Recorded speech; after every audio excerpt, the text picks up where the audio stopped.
I live at 107 Greasewood Mark, Espanola. Good morning, Cindy Tamu.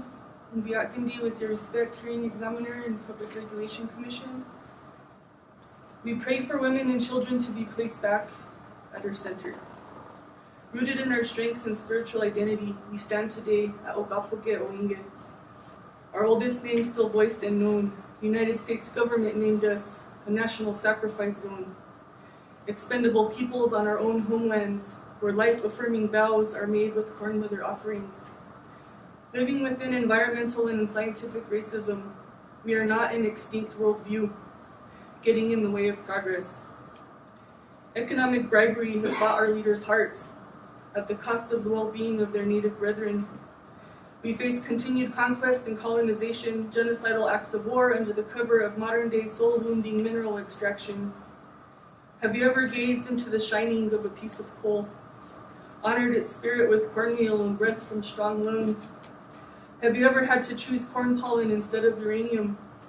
Between power or equity, sun and wind and their living vitality, between Earth's demise or restored visions of truth, non-renewable resources outsourced and sold to greed, free trade markets open silk roads to indigenous exploitation, to the world's largest coal production, soulless corporations preying on global fear of darkness, predatory rape of our beloved origins. Violence against our Earth Mother is violence against her daughters.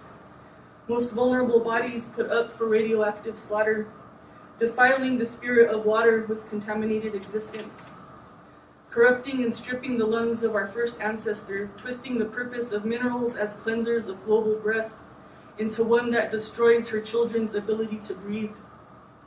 We have knowledge to share of reciprocity and shared abundance. We have technology that's there to use in this time of healing. We can balance cultural knowledge with Euro-American ways. Creator already gave us safe nuclear power, and as Elder Kathy would say, it's 92,960,000 miles away. In our backyards, we cannot keep its unstable power and poison at bay. How long will the Southwest be sacrificed? The people have voiced the renewable choice. So take away the corporate guns being held to our heads, the forced evictions in eminent domain. We are like livestock drinking from toxic yellow pits again. Warrior mothers and cherished fathers, life-giving aunties and brilliant uncles, imaginative younger siblings, precious elder siblings, it is time to bring our children back to our center. Embraced by grandparent wisdom, protected by those who birthed them, where will they live if not on this land? What must we begin and put in place so that pulsing memory can continue to journey within the circle of creation? What was here in the beginning is how we'll find solutions with no end. We were given the secret of life, to love, respect, and take care of one another, so that things would be good here. Generously, we give offerings and only take what we need.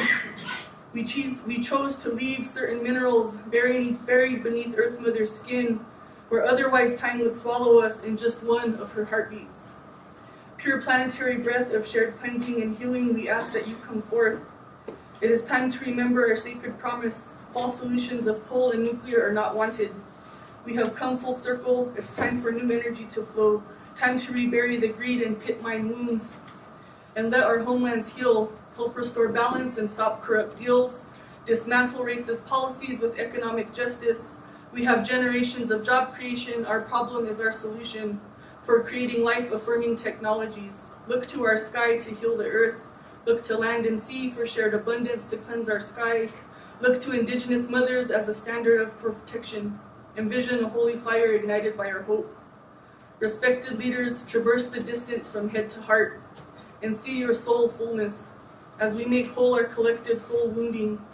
Turn on the lights and see impacted faces illuminated, adjacent to black smoke and invisible poison. And support renewable power solutions. We will follow where you are meant to lead as protectors of those held in our innermost center, reclaiming respect for what others would sacrifice in honor of the eternal choices bound by birth, as eternal caretakers of this living earth and her many beloved children. Thank you. Lynette Kessler.